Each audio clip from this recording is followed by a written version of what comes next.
Hi guys, this is Ganesh here and today I have come here with a new lesson in English. So I request all of you to watch this video till the end so that you can also follow these tips and improve your English. So first of all, I would like to tell you that how did we learn the mother tongue? It is our first language.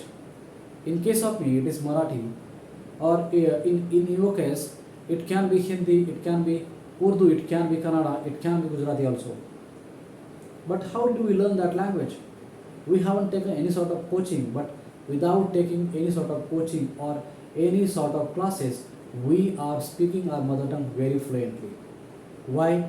Because you know that the moment when we born, since that time we are listening to this language, and after 2 years we started speaking.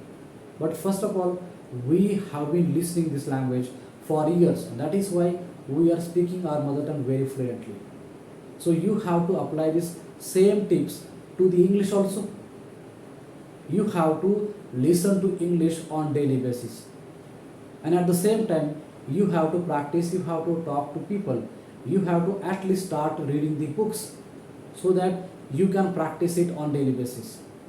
So definitely by following these two tips, you can improve your English. Thank you.